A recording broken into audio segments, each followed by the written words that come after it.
Welcome to super notes. എല്ലാവർക്കും super നോട്ട്സിന്റെ daily current affairs സീരീസിലേക്ക് സ്വാഗതം. എല്ലാവരും രാവിലെ തന്നെ ഉഷാറാണ്, വളരെ അടിപൊളിയാണ്, അതുപോലെ തന്നെ ആക്റ്റീവ് ആയിട്ട് ഇരിക്കുവാണെന്ന് വിശ്വസിക്കുന്നു. ഇന്ന് നമ്മൾ കറണ്ട് അഫയേഴ്സിന്റെ ഭാഗത്ത് കുറച്ചധികം കാര്യങ്ങൾ പഠിക്കാൻ പോവുകയാണ്. ആദ്യം തന്നെ നമുക്ക് തുടങ്ങുന്നതിന് മുമ്പ് ഒരു ദിവസം ഏതു പാറയും പൊട്ടുമെന്ന് നമ്മുടെ ശ്രീനിവാസൻ പറഞ്ഞിട്ടുണ്ടല്ലേടാ. ഒരു ദിവസം എന്താണ്, നമ്മുടെ പരിശ്രമങ്ങൾക്കും നമ്മുടെ കഷ്ടപ്പാടുകൾക്കൊക്കെ ഒരു ദിവസം നമുക്ക് റിസൾട്ട് ഉണ്ടാകും. അപ്പൊ ഒരു ദിവസം ഏത് പാറയും പൊട്ടും എന്ന് പറഞ്ഞുകൊണ്ട് ഒരു ദിവസം നിങ്ങളുടെ പരിശ്രമങ്ങൾക്കും നിങ്ങളുടെ ആ ഒരു ഹാർഡ് വർക്കിനും ഒക്കെ നല്ലൊരു റിസൾട്ട് ഒരു ദിവസം ഉണ്ടാകട്ടെ എന്ന് ആശംസിച്ചുകൊണ്ട് നമുക്ക് തുടങ്ങാം. ആദ്യത്തെ നമ്മുടെ MCQ ടൈപ്പ് ക്വസ്റ്റ്യൻസിലേക്ക് നമ്മൾ പോവുകയാണ്. ആദ്യത്തെ ക്വസ്റ്റ്യൻ ഇതാണ്: കാടിറങ്ങുന്ന വന്യജീവികളെ പ്രതിരോധിക്കാൻ പഞ്ചായത്ത് തലത്തിൽ നടപ്പിലാക്കുന്ന പദ്ധതി ഏതാണ് എന്നാണ് ചോദിച്ചിട്ടുള്ളത്. എന്താണ്? കാടിറങ്ങുന്ന വന്യജീവികളെ പ്രതിരോധിക്കാൻ പഞ്ചായത്ത് തലത്തിൽ നടപ്പിലാക്കുന്ന പദ്ധതിയാണ്. ആ പദ്ധതിയുടെ പേര് ഓപ്ഷൻ എ ആണ് നമ്മുടെ ശരിയായിട്ടുള്ളത്. ലാൻഡ്സ്കേപ്പ് പ്ലാൻ എന്ന് പറയുന്നതാണ്. എന്താണ്? ലാൻഡ്സ്കേപ്പ് പ്ലാൻ എന്ന് പറയുന്നതാണ് ആ പദ്ധതിയുടെ പേരെന്ന് പറയുന്നത്. എന്താണ് ആ പദ്ധതി കൊണ്ട് ഉദ്ദേശിക്കുന്നത്? കാടിറങ്ങുന്ന വന്യജീവികളെ പ്രതിരോധിക്കാൻ പഞ്ചായത്ത് തലത്തിൽ നടപ്പിലാക്കുന്ന പദ്ധതിയാണ് ലാൻഡ്സ്കേപ്പ് പ്ലാൻ എന്ന് പറയുന്നത്. ഓർത്തു വെച്ച് പഠിക്കണം, ഇമ്പോർട്ടന്റ് ആണ് കേട്ടോ. അടുത്തതിലേക്ക് വരാൻ നമുക്ക്. ഈയിടെ അന്തരിച്ച യൂറോപ്യൻ സിനിമയിൽ ബ്ലാക്ക് ആൻഡ് വൈറ്റ് കാഴ്ചക്കാരുടെ ഇന്ദ്രജാലം തീർത്ത വിഖ്യാതനായ ഹംഗേറിയൻ ചലച്ചിത്രകാരനാണ് ചോദിച്ചിട്ടുള്ളത്. ഈയിടെ അന്തരിച്ചതാണ്. യൂറോപ്യൻ സിനിമയിൽ ബ്ലാക്ക് ആൻഡ് വൈറ്റ് കാഴ്ചയുടെ ഇന്ദ്രജാലം തീർത്ത വിഖ്യാതനായ ഹംഗേറിയൻ ചലച്ചിത്രകാരൻ ആരാണെന്നാണ്. ആരാണ് ആ വ്യക്തി എന്ന് പറയുന്നത്? ബെലാത്താർ എന്ന് പറയുന്നതാണ് അല്ലെ. ബെലാത്താർ എന്ന് പറയുന്നതാണ്. ഓർത്തു വെച്ചേക്കണം. ഓപ്ഷൻ ഡി ആണ് നമ്മുടെ ആൻസർ എന്ന് പറയുന്നത്. ഇവിടെ നോക്കിക്കോ, 2025 സാഹിത്യത്തിനുള്ള നോബൽ സമ്മാനം കിട്ടിയ വ്യക്തിയാണ് ആരെന്ന് പറയുന്നത്? ലാസ്ലോ ക്രോസ്നാഹോർക്കെ എന്ന് പറയുന്നത്. ഇവിടെ കിടപ്പുണ്ട് പുള്ളിക്കാരൻ, ലാസ്ലോ ക്രോസ്നാഹോർക്കെ. അദ്ദേഹവുമായി ചേർന്നാണ് ബെലാത്താർ എന്ത് രചിച്ചിരുന്നത്? നമ്മുടെ ചലച്ചിത്രങ്ങൾ സൃഷ്ടിച്ചിരുന്നത്. സോ അതുകൊണ്ടാണ് പഠിച്ചു വെച്ചേക്കണം. വിയോഗവുമായിട്ട് ബന്ധപ്പെട്ടാണ് നമ്മൾ പഠിക്കുന്നത്. ഈ ഇടക്ക് അന്തരിച്ച യൂറോപ്യൻ സിനിമയിൽ ബ്ലാക്ക് ആൻഡ് വൈറ്റിൽ കാഴ്ചയുടെ ഇന്ദ്രജാലം തീർത്ത വിഖ്യാതനായ ഹംഗേറിയൻ ചലച്ചിത്രകാരനാണ് ആരെന്ന് പറയുന്നത്? ബെലാത്താർ എന്ന് പറയുന്നത്. ഓർത്തു വെച്ച് പഠിക്കണം, ഇമ്പോർട്ടന്റ് ആണ് കേട്ടോ. അടുത്തതിലേക്ക് വരാൻ നമുക്ക്. ഈയിടെ അന്തരിച്ച മുൻ റെയിൽവേ സഹമന്ത്രിയും ഇന്ത്യൻ ഒളിമ്പിക് അസോസിയേഷന്റെ IOA അല്ലെ. ഇന്ത്യൻ ഒളിമ്പിക് അസോസിയേഷൻ എന്ന് പറയുന്നത് IOA എന്ന് പറയും. IOAയുടെ മുൻ പ്രസിഡന്റുമായിട്ടുള്ള വ്യക്തി ആരാണെന്നാണ്? സോ സുരേഷ് കൽമാഡിയാണ്. ഓപ്ഷൻ സി ആണ് നമ്മുടെ ആൻസർ എന്ന് പറയുന്നത്. ആരാണ്? സുരേഷ് കൽമാഡിയാണ്. IOAയുടെ മുൻ പ്രസിഡന്റുമായിരുന്ന. വിയോഗവുമായിട്ട് ബന്ധപ്പെട്ടാണ് ഇദ്ദേഹത്തെയും കുറിച്ച് നമ്മൾ പഠിക്കുന്നത്. ഈയിടെ അന്തരിച്ച മുൻ റെയിൽവേ സഹമന്ത്രിയും ഇന്ത്യൻ ഒളിമ്പിക് അസോസിയേഷന്റെ IOAയുടെ മുൻ പ്രസിഡന്റുമായിരുന്ന വ്യക്തിയാണ് ആരെന്ന് പറയുന്നത്? സുരേഷ് കൽമാഡി എന്ന് പറയുന്നത്. എങ്കിൽ ചോദിക്കട്ടെ, IOA എന്ന് പറയുമ്പോ ഇന്ത്യൻ ഒളിമ്പിക് അസോസിയേഷന്റെ നിലവിലത്തെ പ്രസിഡന്റ് ആരാണ്? അത് നമുക്കറിയാം. ആരാണ്? PT ഉഷയാണ് അല്ലെ. നിലവിലത്തെ പ്രസിഡന്റ് എന്ന് പറയുന്നത് PT ഉഷയാണ്. ഈ പദത്തിലേക്ക് എത്തുന്ന ആദ്യത്തെ വനിതയും ആരാണ്? അതും നമ്മുടെ PT ഉഷയാണ് അല്ലെ. ഈ പദത്തിലേക്ക് എത്തുന്ന ആദ്യത്തെ വനിതയും നമ്മുടെ PT ഉഷയാണ്. IOA Indian Olympic association. എങ്കിൽ ചോദിക്കട്ടെ, IOC ഇന്റർനാഷണൽ ഒളിമ്പിക് കമ്മിറ്റിയുടെ നിലവിലത്തെ പ്രസിഡന്റ് ആരാണ്? അത് ക്രിസ്റ്റി കവൻട്രി ആണ്. ഈ പദത്തിലേക്ക് എത്തുന്ന ആദ്യത്തെ വനിതയും ആരാണ്? ക്രിസ്റ്റി കവൻട്രി ആണ് ഇന്റർനാഷണൽ ഒളിമ്പിക് കമ്മിറ്റിയുടെ പ്രസിഡന്റ് എന്ന് പറയുന്നത്. അപ്പൊ രണ്ട് കാര്യങ്ങളും പഠിച്ചു വെച്ചേക്കാം. അടുത്തതിലേക്ക് വരുന്നത് മറ്റൊരു കറണ്ട് അഫയേഴ്സ്. മിസോറാമിൽ കണ്ടെത്തിയ മനുഷ്യന് ഭീഷണി ഇല്ലാത്ത പുതിയ ഇനം പാമ്പിനെ കുറിച്ചാണ് ചോദിച്ചിട്ടുള്ളത്. മിസോറാമിൽ കണ്ടെത്തിയ മനുഷ്യന് ഭീഷണി ഇല്ലാത്ത പുതിയ ഇനം പാമ്പ് ഏതാണെന്ന് ചോദിച്ചാൽ പുള്ളിക്കാരൻ കലാകാരനാണ്. മനുഷ്യന് ഭീഷണിയൊന്നുമില്ല, അതുകൊണ്ട് പുള്ളിയുടെ പാട്ടിനങ്ങ് പൊക്കോളും. കലാകാരനായ കലമരിയ മിസോറാമിസ് എന്ന് പറയുന്നതാണ് കേട്ടോ. കലമരിയ മിസോറാമിസ് എന്ന് പറയുന്നതാണ് ആ ഒരു പുതിയ ഇനം പാമ്പ് എന്ന് പറയുന്നത്. പുള്ളി കലാകാരനാണ്. പുള്ളിക്ക് അങ്ങനെ മനുഷ്യന്റെ ജീവൻ എടുക്കാനോ അല്ലെങ്കിൽ മനുഷ്യനെ ഉപദ്രവിക്കാനോ ഒന്നും പുള്ളിക്ക് സമയമില്ല. പുള്ളി ഒരു കലാകാരനായതുകൊണ്ട്. അപ്പൊ കലാമരിയ കലാമരിയ മീസോറാമെസിസ് എന്ന് പറയുന്നതാണ്. ഓപ്ഷൻ എ ആണ് നമ്മുടെ ആൻസർ എന്ന് പറയുന്നത്. മീസോറാമിൽ നിന്ന് കണ്ടെത്തിയതാണ്. അപ്പൊ വാലിൽ എന്തുണ്ട്? മീസോറാമെസിസ് എന്നുണ്ട്. അപ്പൊ നിങ്ങൾ ഓർക്കും മറ്റ് 2 ഓപ്ഷനിലും മീസോറാമിനെ കണക്ട് ചെയ്യുന്നുണ്ടല്ലോ മിസ്. ഞാൻ ആയതുകൊണ്ട് 3 ഓപ്ഷനെ മാത്രമേ മീസോറാമിനെ കണക്ട് ചെയ്തുള്ളൂ. PSC ആയിരുന്നെങ്കിൽ എങ്ങനെ ചെയ്തേനെ? 4 വാലിൽ എന്താണ്? 4 ഓപ്ഷന്റെയും വാലില് മീസോറാമിനെ കൊണ്ടിടുമായിരുന്നു. അപ്പൊ നിങ്ങൾക്ക് കാര്യങ്ങൾ എളുപ്പമായി പഠിച്ചു വെച്ചിട്ടുണ്ടെന്ന് മനസ്സിലാക്കി. അപ്പൊ അടുത്തതിലേക്ക് പോവാൻ നമുക്ക്. കളിക്കാരുടെ ക്ഷേമത്തിന് വേണ്ടി 2021 പ്രൊഫഷണൽ ടെന്നീസ് പ്ലെയേഴ്സ് അസോസിയേഷൻ തുടങ്ങിയത് ആരാണെന്നാണ് ചോദിച്ചിട്ടുള്ളത്. എടാ, ഇദ്ദേഹം മാത്രമല്ല, ഒരു വ്യക്തിയുമായിട്ട് ചേർന്ന് ഉണ്ടാക്കിയതാണ് ഈ അസോസിയേഷൻ എന്ന് പറയുന്നത്. നമ്മൾ പഠിച്ചിട്ടുണ്ട് ഏറ്റവും കൂടുതൽ ഗ്രാൻഡ് സ്ലാം കളിച്ച വ്യക്തിയാണ് ഇദ്ദേഹം എന്ന് പറയുന്നത്. ഇങ്ങനെ തന്നെ പറയുമ്പോൾ നിങ്ങൾക്ക് ചിലപ്പോൾ മനസ്സിലാകും, നൊവാക് ജോക്കോവിച്ച് ആണ് കേട്ടോ. ഓപ്ഷൻ എ ആണ്. കളിക്കാരുടെ ക്ഷേമത്തിന് വേണ്ടിയിട്ട് 2021 പ്രൊഫഷണൽ ടെന്നീസ് പ്ലെയേഴ്സ് അസോസിയേഷൻ തുടങ്ങിയത് ആരാണെന്ന് ചോദിച്ചാൽ ആരാണ്? അത് നൊവാക് ജോക്കോവിച്ച് ആണ്. പഠിച്ചു വെച്ചേക്കണം, മറന്നു പോകരുത് കേട്ടോ. സെറ്റ് ആക്കി വെച്ച് പഠിച്ചു വെച്ചേക്കണം. ഏറ്റവും കൂടുതൽ ഗ്രാൻഡ് സ്ലാം കളിച്ചിട്ടുള്ള വ്യക്തിയാണ് ഇദ്ദേഹം. എന്താണ് ഇദ്ദേഹം ഇതിൽ നിന്ന് പിന്മാറാൻ കാര്യം? അദ്ദേഹത്തിന്റെ അഭിപ്രായങ്ങൾക്കും അല്ലെങ്കിൽ അദ്ദേഹത്തിന്റെ തീരുമാനങ്ങൾക്കൊന്നും ഈ അസോസിയേഷൻ ഇപ്പൊ വേണ്ട പരിഗണനയോ അല്ലെങ്കിൽ എന്താണ് ഒരു പ്രാധാന്യമോ ആരും കൊടുക്കുന്നില്ല. സോ ആ കാരണം കൊണ്ടാണ് ഈ അസോസിയേഷനിൽ നിന്ന് ആര് മാറുന്നത്? അദ്ദേഹം മാറുന്നത്. ഓർത്തു വെച്ചേക്കണം, പഠിച്ചു വെച്ചേക്കണം. ഇനി അടുത്തതിലേക്ക് പോകാൻ നമുക്ക്. അടുത്തത്, രാജ്യത്തെ ആദ്യത്തെ fire and safety science post graduate and research centre വരുന്നത് എവിടെയാണെന്നാണ്. ഇന്ത്യയിൽ ആദ്യത്തെ രജിസ്ട്രേഷൻ സ്ഥാപിതമായതും ഇവിടെയാണ്. രജിസ്ട്രേഷൻ സ്ഥാപിതമായതെന്ന് പറയുമ്പോൾ തന്നെ നിങ്ങൾക്കറിയാം എവിടെയാണ്? അഞ്ചരക്കണ്ടി, കണ്ണൂരാണ് അല്ലെ. അത് ഓപ്ഷൻ എ ആണ് നമ്മുടെ ആൻസർ ആയിട്ട് വരുന്നത്. അഞ്ചരക്കണ്ടി, കണ്ണൂരാണ്. രാജ്യത്തെ ആദ്യത്തെ fire and safety science post graduate and research centre വരുന്നത് എവിടെയാണെന്നാണ്. അത് അഞ്ചരക്കണ്ടി, കണ്ണൂരാണ്. ഓർത്ത് വെച്ച് പഠിക്കണം, ഇമ്പോർട്ടന്റ് ആണ്. അടുത്തതിലേക്ക് വരാൻ നമുക്ക്. ലാസ്റ്റ് കറണ്ട് അഫേഴ്സിലേക്കാണ്, ലാസ്റ്റ് MCQയിലേക്കാണ്. കറണ്ട് അഫേഴ്സ് അല്ല, ലാസ്റ്റ് MCQയിലേക്കാണ് നമ്മൾ വന്നിരിക്കുന്നത്. ഓപ്പൺ AI അവതരിപ്പിക്കുന്ന ആദ്യത്തെ AI പവർ ഉപകരണം ഏതാണ്? ഓപ്പൺ AI അവതരിപ്പിക്കുന്ന ആദ്യത്തെ AI പവർ ഉപകരണം ഏതാണെന്നാണ്. സോ അതിന്റെ പേരെന്താണ്? ഗം ഡ്രോപ്പ് എന്ന് പറയുന്നതാണ്. സിമ്പിൾ ആണ്, ഗം ഡ്രോപ്പ് ആണ്. ആപ്പിളിന് ചങ്കിടിപ്പ് സംഭവിച്ചുകൊണ്ടിരിക്കുകയാണ് കേട്ടോ. ആപ്പിളിന് എന്താണ്? ചങ്കിടിപ്പോട് കൂടി ഓപ്പൺ AI അവതരിപ്പിക്കുന്ന ആദ്യത്തെ AI പവർ ഉപകരണമാണ് ഏതെന്ന് പറയുന്നത്? ഗം ഡ്രോപ്പ് എന്ന് പറയുന്നത്. ഓർത്ത് വെച്ച് പഠിക്കണം. ഓപ്ഷൻ ബി ആണ് നമ്മുടെ ആൻസർ എന്ന് പറയുന്നത്. സെറ്റ് ആണെങ്കിൽ നമുക്ക് നമ്മുടെ ഇന്നത്തെ ഫാക്റ്റുകളിലേക്ക് കടക്കാം. അങ്ങനെ MCQ ടൈപ്പ് നമ്മൾ ഗംഭീരമായിട്ട് കംപ്ലീറ്റ് ചെയ്തിരിക്കുകയാണ്. ഇനി നമ്മൾ എന്തിലേക്കാ പോകാൻ പോകുന്നത്? നമ്മുടെ ഫാക്റ്റുകളിലേക്ക്. ഇന്നത്തെ വിശേഷങ്ങൾ നമ്മൾ പഠിക്കാൻ പോവാണ്. എല്ലാവരും റെഡി ആണെങ്കിൽ ഇവിടെ ശ്രദ്ധിച്ചോ. PSLV നമ്മൾ ഇന്നലെ പറഞ്ഞു അല്ലെ, നമ്മുടെ ISROയുടെ ഈ വർഷത്തെ പുതുവർഷത്തെ ആദ്യത്തെ വിക്ഷേപണം ഇന്നലെ നടന്നിട്ടുണ്ടായിരുന്നു. അത് വിജയമാണെങ്കിലും പരാജയമാണെങ്കിലും അതിനെപ്പറ്റി ഇന്ന് നമ്മൾ പഠിക്കുമെന്ന് ഇന്നലെ നമ്മൾ പറഞ്ഞിട്ടുണ്ടായിരുന്നു. സോ ഇന്ന് നമ്മൾ പഠിക്കാൻ പോവുകയാണ്. മനസ്സിലാക്കി വെച്ചോ PSLVയുടെ. പക്ഷെ ഇന്നലെ ലൈവ് കഴിഞ്ഞിറങ്ങിയ സമയത്താണ് ഇങ്ങനൊരു ഈ ഒരു വിക്ഷേപണം എന്താണ് പരാജയപ്പെട്ടെന്ന നിരാശകരമായിട്ടുള്ള ഒരു വാർത്ത ഞാൻ അറിഞ്ഞത്. എന്നാലും നമ്മുടെ പരാജയങ്ങളിൽ നിന്ന് വളരെ കരുത്തോടുകൂടി തിരിച്ചു വരുന്നവരാണ് നമ്മുടെ ISRO എന്ന് പറയുന്നത്.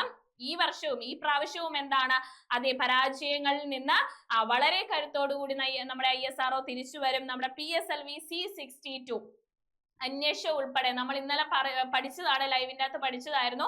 അന്വേഷ ഉൾപ്പെടെ 16 ഉപഗ്രഹങ്ങളുമായിട്ടാണ് നമ്മുടെ PSLV C62ന്റെ കുതിപ്പ് ആരംഭിച്ചത്. ഇന്നലെയായിരുന്നു ഉണ്ടായിരുന്നത്. പക്ഷെ അതെന്താണ് പരാജയപ്പെടുകയായിരുന്നു, നിയന്ത്രണം നഷ്ടമാകുകയായിരുന്നു. PSLV C62ന് നിയന്ത്രണം നഷ്ടപ്പെട്ട് അത് പരാജയപ്പെടുകയായിരുന്നു. ഇവിടെ നിങ്ങൾ കുറച്ച് കാര്യങ്ങൾ മനസ്സിലാക്കി വെക്കണം, നമുക്ക് പഠിച്ചു വെക്കാനുണ്ട്. ചരിത്രത്തില് ആദ്യമായിട്ടാണ് ISROയുടെ തുടർച്ചയായി 2 ദൗത്യങ്ങൾ പരാജയപ്പെടുന്നത്.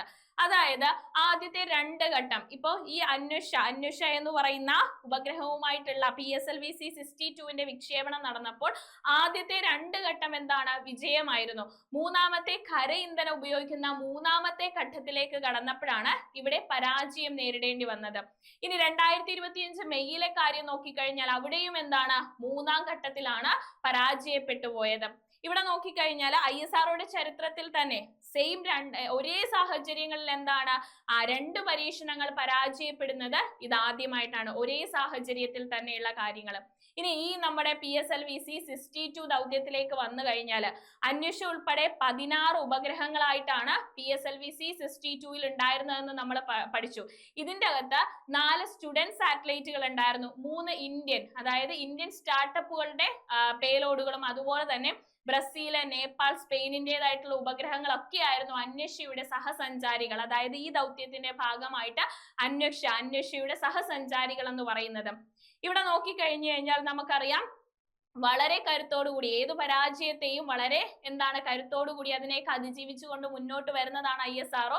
ഇവിടുന്നും മുന്നോട്ട് വരും. ഇതിനെ ഈ ഒരു കാര്യത്തെ കുറിച്ച് പഠിക്കാൻ വേണ്ടി, എന്തുകൊണ്ടാണ് പരാജയ കാരണം എന്ന് പഠിക്കാൻ വേണ്ടിയിട്ട് വിദഗ്ധ സമിതിയൊക്കെ രൂപീകരിച്ചിട്ടുണ്ട്. അവിടുന്ന് വളരെ കരുത്തോടുകൂടി മുന്നോട്ട് വരും. അതിൽ കുറഞ്ഞതൊന്നും രാജ്യം ISROയിൽ നിന്ന് പ്രതീക്ഷിക്കുന്നില്ല.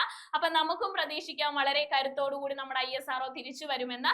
വിക്ഷേപണങ്ങളൊക്കെ വളരെ വിജയകരമായിട്ട്, ഇനി വരുന്ന വിക്ഷേപണങ്ങളൊക്കെ വളരെ വിജയകരമായിട്ട് നടക്കും എന്ന് നമുക്ക് പ്രതീക്ഷിക്കാം. ഇനി ഇവിടെ നമുക്ക് പഠിക്കേണ്ട കുറച്ച് കാര്യങ്ങളുണ്ട്. നമ്മൾ പറഞ്ഞായിരുന്നു അന്വേഷയുടെ സഹസഞ്ചാരികളെ പറ്റി. ആ 2 സഹസഞ്ചാരികളെ നമുക്ക് പഠിച്ചു വെക്കണം. ഒന്ന് മോൾ 1 എന്ന് പറയുന്നതാണ്. എന്താണ് മോൾ 1 എന്ന് പറയുന്നതാണ്? ഹൈദരാബാദിലെ Take Me to Space, Eon Space എന്നീ സ്ഥാപനങ്ങൾ ചേർന്നിട്ടുള്ള 14 കിലോഗ്രാം ഭാരമുള്ള ഉപഗ്രഹം നിർമ്മിച്ചത്. അപ്പൊ മോൾ 1 എന്ന് പറയുന്നത് ഹൈദരാബാദിലെ ടേക്ക് മീ ടു സ്പേസും ഇയോൺ സ്പേസും ചേർന്നിട്ടാണ് ഈ 14 കിലോഗ്രാം ഉള്ള ഉപഗ്രഹം നിർമ്മിച്ചിട്ടുള്ളത്. ഇതിൽ ഘടിപ്പിച്ചിരിക്കുന്ന ഒരു AI ഉണ്ട്. ഇത് എന്തിനാണ് സഹായിക്കുന്നതെന്ന് ചോദിച്ചാൽ ചിത്രങ്ങൾ ബഹിരാകാശത്ത് വെച്ച് തന്നെ പ്രോസസ്സ് ചെയ്യാൻ സഹായിക്കുന്നു. ഇതിൽ ഘടിപ്പിച്ചിട്ടുള്ള AI സഹായത്തോടെ ചിത്രങ്ങൾ നമുക്ക് ബഹിരാകാശത്ത് വെച്ച് തന്നെ പ്രോസസ്സ് ചെയ്യാൻ കഴിയുന്നതാണ് ഈ മോൾ 1ന്റെ പ്രത്യേകത എന്ന് പറയുന്നത്. ഓർത്തു വെച്ച് പഠിക്കണം, ഇമ്പോർട്ടന്റ് ആണ്. കൂടാതെ ഇൻഡോ മൗറേഷ്യസ് ജോയിന്റ് സാറ്റലൈറ്റും കെസ്ട്രൽ ഇനിഷ്യൽ ഡെമോൺസ്ട്രേറ്റീവ് എന്ന സ്പെയിനിൽ നിന്നുള്ള ഈ ഉപഗ്രഹവും ഈ മിഷന്റെ ഭാഗമായിട്ട് എന്തിലുണ്ടായിരുന്നു? PSLV-C 62 ദൗത്യത്തിന്റെ ഭാഗമായിട്ട് അന്വേഷയുടെ ഒപ്പം സഹസഞ്ചാരികളായിട്ടുണ്ടായിരുന്നു. ഇനി ഇങ്ങോട്ടേക്ക് വന്നു കഴിഞ്ഞാൽ ആയുൾ സാറ്റിനെ കുറിച്ച് പഠിച്ചു വെക്കണം. ആയുൾ സാറ്റും എന്താണ്? ആയുൾ സാറ്റ് എന്ന് പറയുന്ന ഉപഗ്രഹവും നമ്മുടെ PSLV-C 62 ഉണ്ടായിരുന്നു. ആ ഒരു വിക്ഷേപണത്തിന്റെ ഈ ഒരു വിക്ഷേപണത്തിന്റെ ഭാഗമായിട്ടുണ്ടായിരുന്നതാണ്. ആയുൾ സാറ്റ് എന്ന് കേൾക്കുമ്പോൾ തന്നെ നമുക്കറിയാം ഉപഗ്രഹങ്ങളുടെ ആയുസ് വർദ്ധിപ്പിക്കാനുള്ള ഒരു ഉപഗ്രഹമാണ് എന്ന് പറയുന്നത് ആയുൾ സാറ്റ് എന്ന് പറയുന്നത്. നമുക്കറിയാം നമുക്ക് ഓക്സിജൻ കിട്ടിയാലേ നമുക്ക് നിലനിൽക്കാൻ പറ്റുള്ളൂ അല്ലെ. അതുപോലെ തന്നെ ഉപഗ്രഹങ്ങൾക്ക് എന്ത് വേണം? ഇന്ധനം വേണം അല്ലെ. ഉപഗ്രഹങ്ങൾക്ക് നിലനിൽക്കണമെങ്കിൽ ഇന്ധനം വേണം, അല്ലെങ്കിൽ അത് മരിച്ച് ബഹിരാകാശത്ത് ബഹിരാകാശത്ത് തന്നെ കിടക്കും. അവിടെ മാലിന്യം, അതായത് ഉപഗ്രഹങ്ങൾ നശിച്ചിട്ട് ബഹിരാകാശത്ത് തന്നെ കിടന്നാൽ എന്ത് സംഭവിക്കും? ബഹിരാകാശത്ത് മാലിന്യമൊക്കെ കൂടാനുള്ള സാഹചര്യം ഉണ്ടാകും അല്ലെ. അപ്പൊ അത് ഇല്ലാണ്ടാക്കാനും ഇതുപോലെ തന്നെ ഉപഗ്രഹങ്ങളെ നിലനിർത്താനും വേണ്ടിയിട്ട് അതിന് ഇന്ധനം നൽകുന്നതാണ് ആയുൾ സാറ്റ് എന്ന് പറയുന്നത്. അപ്പൊ ആയുസ് വർദ്ധിപ്പിക്കുക, ഇന്ധനങ്ങൾ നമ്മുടെ ഉപഗ്രഹങ്ങളുടെ ആയുസ് വർദ്ധിപ്പിക്കുക എന്ന് നമുക്ക് മനസ്സിലാക്കും. ആ പേരിൽ നിന്ന് തന്നെ നമുക്ക് കിട്ടും Ayul sat. India's first ever on orbit refuel mission to make satellite last longer എന്ന് പറയുന്നത് ബംഗളൂരു ആസ്ഥാനമായ സ്റ്റാർട്ടപ്പ് ആയിട്ടുള്ള ഓർബിറ്റ് എയ്ഡ് എയറോസ്പേസ് വികസിപ്പിച്ചതാണ് ഇതെന്ന് പറയുന്നത്. ആരാണ് വികസിപ്പിച്ചത്? ബംഗളൂരു ആസ്ഥാനമായിട്ടുള്ള സ്റ്റാർട്ടപ്പ്. നമ്മൾ പറഞ്ഞു നമ്മുടെ PSLV-യുടെ ചുവട് പിടിച്ചുകൊണ്ട്, നമ്മുടെ ISROയുടെ ചുവട് പിടിച്ചുകൊണ്ട് ഒരുപാട് സ്റ്റാർട്ടപ്പുകൾ ബഹിരാകാശം തൊടാൻ ശ്രമിച്ചിരുന്നു. അവർക്കും ഒരു വൻ പരാജയമായിരുന്നു ഇത്. പക്ഷെ എന്നാലും പൂർവാധികം ശക്തിയോടെ അവയെല്ലാം തിരിച്ചു വരും. അപ്പൊ കുറച്ച് സ്റ്റാർട്ടപ്പുകളും ഇതിന്റെ ഭാഗമായിട്ട് സ്റ്റാർട്ടപ്പുകളുടെ ഉപഗ്രഹം കൂടി ഈ ഒരു പരീക്ഷണത്തിൽ ഉണ്ടായിരുന്നു എന്ന് നമ്മൾ പറഞ്ഞു. അപ്പൊ ബംഗളൂരു ആസ്ഥാനമായ സ്റ്റാർട്ടപ്പ് ആയിട്ടുള്ള ഓർബിറ്റ് എയറോസ്പേസ് വികസിപ്പിച്ചതാണ് ഏതെന്ന് പറയുന്നത് ആയുൾ സാറ്റ് എന്ന് പറയുന്നത്. ഓർത്തു വെച്ചേക്കണം കേട്ടോ.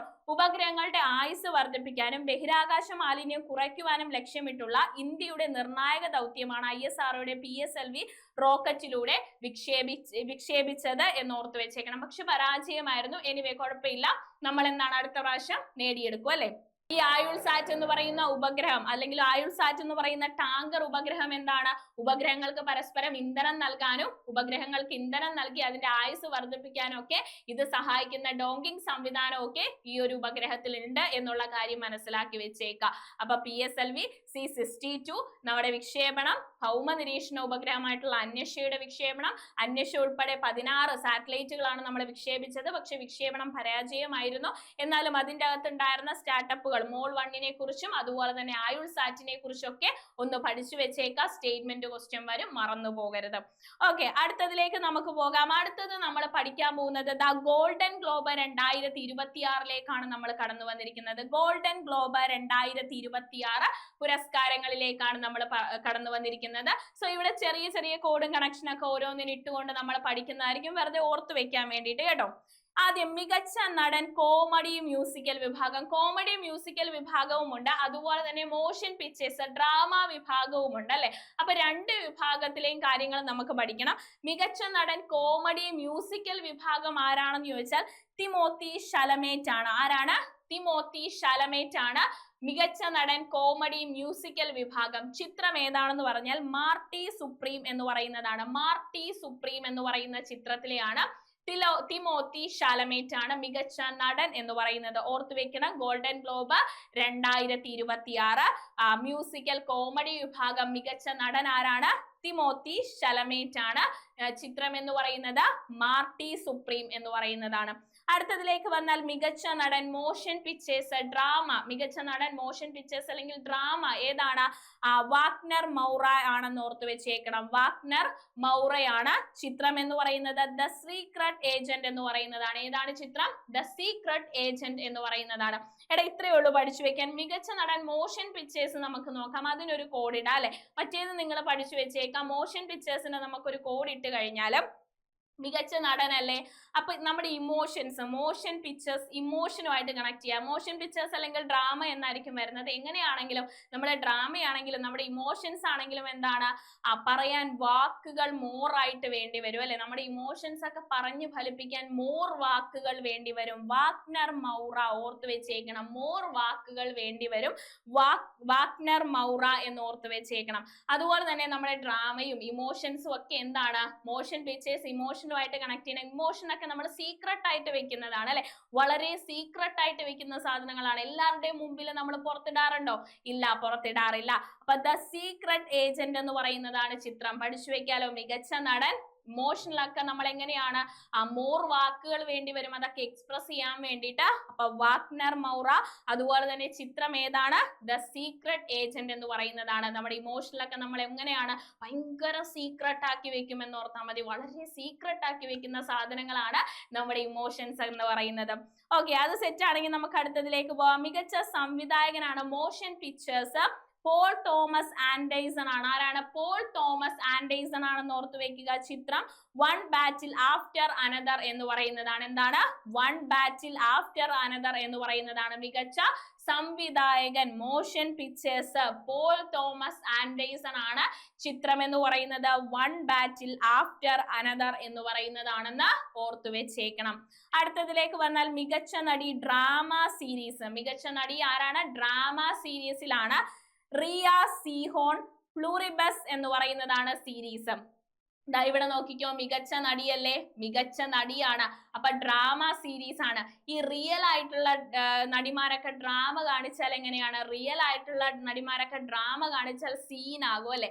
അപ്പൊ തന്നെ നമ്മൾ പറയും സ്റ്റാൻഡ് വിട്ടോളാം നമ്മൾ പറയും അല്ലെ. അപ്പൊ തന്നെ നമ്മൾ എന്ത് പറയും?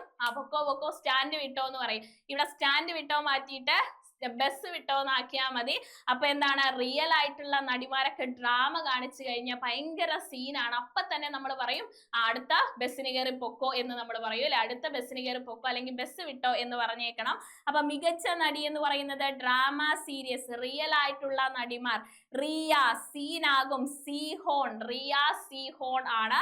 സീരീസ് എന്ന് പറയുന്നത് ഇപ്പൊ തന്നെ ബസ് വിട്ടോ അടുത്ത ബസ്സിന് കയറി പൊക്കോ പ്ലൂറിബസ് എന്ന് പറയുന്നതാണ് കേട്ടോ. പ്ലൂറിബസ് എന്ന് പറയുന്നതാണ് സീരീസ് എന്ന് പറയുന്നത്. ഡ്രാമ സീരീസ് ആണ്. മികച്ച നടി ആരാണ്?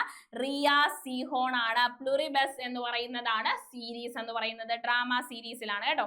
ഇനി മികച്ച നടി മോഷൻ പിക്ചേഴ്സ്. മികച്ച നടി എന്താണ്? മോഷൻ പിക്ചേഴ്സിലാണ് ജെസ്സി ബക്ലി ആണ്. ജെസ്സി ബക്ലി ആണ്. ചിത്രം ഹാം നൈറ്റ് എന്ന് പറയുന്നതാണ്. ഹാം നൈറ്റ് എന്ന് പറയുന്നതാണ് ചിത്രം എന്ന് പറയുന്നത്. ദാ ഇത്രയുള്ളടാ. മികച്ച നടി മോഷൻ പിക്ചേഴ്സ് ആരാണ്? ജെസ്സി ബക്ലി ആണ്. ജെസ്സി ബക്ലി ആണ്. ചിത്രം ഹാം നൈറ്റ് ആണ്. നമ്മുടെ നടിമാരൊക്കെ ഇമോഷണൽ ആയിട്ടിരിക്കുന്നത് എപ്പോഴാണ്? ഇമോഷണൽസ് എക്സ്പ്രസ് ചെയ്യുന്നത് കരഞ്ഞങ്ങ് മെഴുകും അല്ലെ. കരഞ്ഞങ്ങ് കണ്ണീരൊഴുകും നടിമാരാണെങ്കിൽ അപ്പൊ എന്താണ് നൈറ്റ് ആയിരിക്കും അവർ കൂടുതലും കരയുന്നത്, ഇമോഷണൽ ആയിട്ട് നൈറ്റ് ആയിരിക്കും കൂടുതലും കരയുന്നത്. അപ്പൊ ഒരു ബക്കറ്റ് വെക്കാൻ അത്രയും കണ്ണീര് നടിമാർക്ക് ഉണ്ടാകും അല്ലെ. അപ്പൊ നടിമാര് നൈറ്റ് ഇമോഷണൽ ആകും അല്ലെ, നൈറ്റ് കിടക്കാൻ പോകുമ്പോഴാണ് നമ്മൾ ഓരോ കാര്യങ്ങളൊക്കെ ഓർത്ത് കരയുന്നത് നടിമാര്. അങ്ങനെ കരഞ്ഞു കഴിഞ്ഞാൽ, ഒരു നടി കരഞ്ഞു കഴിഞ്ഞാൽ ഒരു ബക്കറ്റ് വെക്കാവുന്ന അത്രയും കണ്ണീരുണ്ടാകും എന്ന് ഓർത്താൽ മതി. ദാ ഇവിടെ മികച്ച നടി മോഷൻ പിക്ചേഴ്സ്, ഇവിടെ നോക്കിക്കേ, ചിത്രം ഹാംനൈറ്റ്, നൈറ്റ് ആണ് കരയുന്നത്, ബക്കറ്റിൽ വെക്കാനുള്ള കണ്ണീരുണ്ടാകും. ജെസ്സി ബക്ലി, ഓർത്തു വെക്കാലോ, ജെസ്സി ബക്ലി എന്ന് പറയുന്നതാണ് മികച്ച നടി മോഷൻ പിക്ചേഴ്സ്. ചിത്രം ഏതാണ്? നമ്മുടെ ഹാംനൈറ്റ് എന്ന് പറയുന്നതാണ് ചിത്രം. ഓർത്തു വെക്കാലോ, സിമ്പിൾ അല്ലേ? ഓക്കെ, ചില കാര്യങ്ങൾക്ക് കോഡിറ്റിനുണ്ട്, ചില കാര്യങ്ങൾ നിങ്ങൾ പഠിച്ചു വെച്ചാൽ മതി കേട്ടോ. ഇനി മികച്ച ചിത്രം ഡ്രാമ വിഭാഗം ഹാംനൈറ്റ് എന്ന് പറയുന്നതാണ്. മികച്ച ചിത്രം മ്യൂസിക്കൽ കോമഡി വിഭാഗം വൺ ബാറ്റിൽ ആഫ്റ്റർ അനദർ എന്ന് പറയുന്നതാണ് കേട്ടോ. വൺ ബാറ്റിൽ ആഫ്റ്റർ അനദർ എന്ന് പറയുന്നതാണ്. മികച്ച ചിത്രം ഡ്രാമ വിഭാഗം ഹാംനൈറ്റ് എന്ന് പറയുന്നതാണെങ്കിൽ, മികച്ച ചിത്രം കോമഡി മ്യൂസിക്കൽ വിഭാഗം ഏതാണ്? വൺ ബാറ്റിൽ ആഫ്റ്റർ അനദർ എന്ന് പറയുന്നതാണ്. ദാ ഇവിടെ നോക്കിക്കോ, മികച്ച സഹനടൻ ലിമിറ്റഡ് സീരീസിലാണ് ഓവൻ കൂപ്പർ ആണെന്ന് ഓർത്ത് വെച്ചേക്കണം കേട്ടോ. ഓവൻ കൂപ്പർ ആണ്. സീരീസ് ഏതാണ്? അഡോളസെൻസ് എന്ന് പറയുന്നതാണ് സീരീസ്. അഡോളസെൻസ് കുറച്ച് പുരസ്കാരങ്ങളൊക്കെ വാങ്ങി കൂട്ടിയിട്ടുണ്ട്. ഇതിനെ പറ്റി വിശദമായിട്ട് ഇത് മാത്രമുള്ള ഒരു വീഡിയോ നമ്മൾ ചെയ്യും കേട്ടോ. ഇത്രയും കാര്യങ്ങളല്ല, ഇമ്പോർട്ടന്റ് ആയിട്ടുള്ള കുറച്ച് കാര്യങ്ങളെ നമ്മൾ എടുത്തിട്ടുള്ളൂ. ഇതിനെ പറ്റി 2026 ഗോൾഡൻ ഗ്ലോബിനെ പറ്റി നമ്മൾ സെപ്പറേറ്റ് ക്ലാസ് നിങ്ങൾക്ക് ഇടുന്നതായിരിക്കും. ഇവിടെ നോക്കിക്കോ, ഒന്നുകൂടി പറയണോ? മികച്ച ചിത്രം ഡ്രാമ ഹാംനൈറ്റ് എന്ന് പറയുന്നതാണ്. മികച്ച ചിത്രം മ്യൂസിക്കൽ കോമഡി വിഭാഗം വൺ ബാറ്റിൽ ആഫ്റ്റർ അനദർ എന്ന് പറയുന്നതാണെങ്കിൽ, മികച്ച സഹനടൻ ലിമിറ്റഡ് സീരീസ് വിഭാഗത്തിലാണ് ഓവൻ കൂപ്പർ ആണ്. സീരീസ് അഡോളസെൻസ് എന്ന് പറയുന്നതാണ്. ഇവിടെ നിങ്ങൾ ആ ഒരു കാറ്റഗറി ഓർത്ത് വെക്കണം കേട്ടോ. ഡ്രാമ വിഭാഗവും മ്യൂസിക്കൽ കോമഡി വിഭാഗവും ഉണ്ട്. ഡ്രാമ വിഭാഗം എന്ന് പറയുമ്പോൾ മറ്റേ എന്താണ്, മോഷൻ പിക്ചേഴ്സ് വിഭാഗത്തിലൊക്കെ വരുന്നതാണ്. അപ്പൊ ആ ഒരു വിഭാഗം കൂടി നിങ്ങൾ മനസ്സിലാക്കി വെച്ച് പഠിക്കണം. കുറച്ചുകൂടി ഉണ്ട്. നമ്മൾ എന്താണ് ഇമ്പോർട്ടന്റ് ആയിട്ടുള്ള കാര്യങ്ങൾ മാത്രം കൊണ്ടുവന്നതാണ്. ഇതിനെ പറ്റി എന്താണ് സെപ്പറേറ്റ് നമ്മളൊരു വീഡിയോ, കറണ്ട് അഫയേഴ്സിന്റെ വീഡിയോ ചെയ്യുന്നതായിരിക്കും കേട്ടോ. ഓക്കെ, അങ്ങനെ നമ്മുടെ 2026 ഗോൾഡൻ ഗ്ലോബിലെ ഏറ്റവും പ്രധാനപ്പെട്ട കാര്യങ്ങൾ പഠിച്ചു. ചില കാര്യങ്ങൾക്ക് കോഡൊക്കെ ആയിട്ട് കണക്ട് ചെയ്തു, നിങ്ങൾക്ക് ഓർത്ത് വെക്കാൻ വേണ്ടിയാണ്. ഒന്ന് ഓർത്ത് വെച്ചേക്കുക കേട്ടോ. ഇനി അടുത്ത് നമ്മൾ പോകാൻ പോകുന്നത്, ഞാൻ നിങ്ങളെ വള്ളംകളിയിലേക്ക് കൂട്ടിക്കൊണ്ടുപോകാൻ പോവുകയാണ്. എങ്ങോട്ടാണ്? വള്ളംകളിയിലേക്ക് കൂട്ടിക്കൊണ്ടുപോകാൻ പറ്റും. അപ്പൊ വള്ളംകളി എന്ന് പറയുമ്പോൾ തന്നെ വള്ളംകളി പാട്ടിലൂടെ നമുക്ക് പഠിച്ചാലോ. നമ്മൾ പാട്ടും കോഡും ഒക്കെ ആയിട്ടല്ലേ നമ്മുടെ കറണ്ട് അഫയേഴ്സ് മുന്നോട്ട് കൊണ്ടുപോകുന്നത്. അതുകൊണ്ട് വള്ളംകളി ആയതുകൊണ്ട് ഒരു വള്ളംകളി പാട്ടിൽ നിന്ന് എന്താണ് പഠിക്കുക അല്ലെ. അപ്പൊ ഏതായിരിക്കും വള്ളംകളി പാട്ട്? നമ്മുടെ മറ്റേ പാട്ടില്ലേടാ, വള്ളംകളി വള്ളംകളി വള്ളംകളി, ആ പാട്ടിൽ നിന്ന് നമുക്ക് ഈ കറണ്ട് അഫയേഴ്സ് പഠിക്കാം. ഇത്രയേ ഉള്ളൂ. വള്ളംകളി വള്ളംകളി വള്ളംകളിയെ, അഷ്ടമുടിക്കായലിലെ വള്ളംകളിയെ, പ്രസിഡന്റ് ട്രോഫി വാങ്ങി നീരണം ചുണ്ടൻ, CBL ജേതാവായി വിയപുരവും. ഇതാണ് നമ്മുടെ പാട്ടെന്ന് പറയുന്നത്. ഒന്നുകൂടി പറയാം. വള്ളംകളി വള്ളംകളി വള്ളംകളിയെ, അഷ്ടമുടിക്കായലിലെ വള്ളംകളിയെ, പ്രസിഡന്റ് ട്രോഫി വാങ്ങി നിരണം ചുണ്ടൻ, CBL ജേതാവായി വിയപുരവും. ഇതാണ് നമ്മുടെ വരികൾ എന്ന് പറയുന്നത്. ഈ വരികളിൽ നിന്ന് നിങ്ങൾക്ക് എന്ത് കിട്ടണം? നമ്മുടെ വള്ളംകളിയെ കുറിച്ചുള്ള കാര്യങ്ങൾ നിങ്ങൾക്ക് കിട്ടണം. ദാ പ്രസിഡന്റ് ട്രോഫിയിൽ മുത്തമിട്ടിരിക്കുകയാണ് നമ്മുടെ നിരണം ചുണ്ടൻ. പ്രസിഡന്റ് ട്രോഫിയിൽ എന്താണ്? മുത്തമിട്ടിരിക്കുകയാണെന്ന് ഓർത്ത് വെച്ചേക്ക. അഷ്ടമുടിക്കായലിലെ പൊന്നോളങ്ങളെ തഴുകി ഉയർത്തിയ, അങ്ങനെ പ്രസിഡന്റ് ട്രോഫിയിൽ മുത്തമിട്ടിരിക്കുന്നത് ആരാണ്? നിരണം ചുണ്ടനാണ് മുത്തമിട്ടിരിക്കുന്നത്. ഓർത്ത് വെച്ചേക്കണം, ഇമ്പോർട്ടന്റ് ആണ്. ആരാണ് മുത്തമിട്ടിരിക്കുന്നത്? നിരണം ചുണ്ടനാണ്. പ്രസിഡന്റ് ട്രോഫി ജലോത്സവത്തിൽ ജേതാക്കളായത് നിരണം ബോട്ട് ക്ലബിന്റെ നിരണം ചുണ്ടനാണ് ജേതാക്കളായിട്ടുള്ളത്. അപ്പൊ അഷ്ടമുടിയിലാണ് എന്ത് നടക്കുന്നത്? അഷ്ടമുടിക്കായലിലാണ് എന്ത് നടക്കുന്നത്? പ്രസിഡന്റ് ട്രോഫി വള്ളംകളി നടക്കുന്നതെന്ന് നമ്മൾ പറഞ്ഞിട്ടുണ്ടായിരുന്നു. ഈ വള്ളംകളിയിൽ ജേതാവായതാരാണ്? അത് നിരണം ചുണ്ടനാണ്. നിരണം ബോട്ട് ക്ലബിന്റെ നിരണം ചുണ്ടനാണ് ജേതാവായിട്ടുള്ളത്.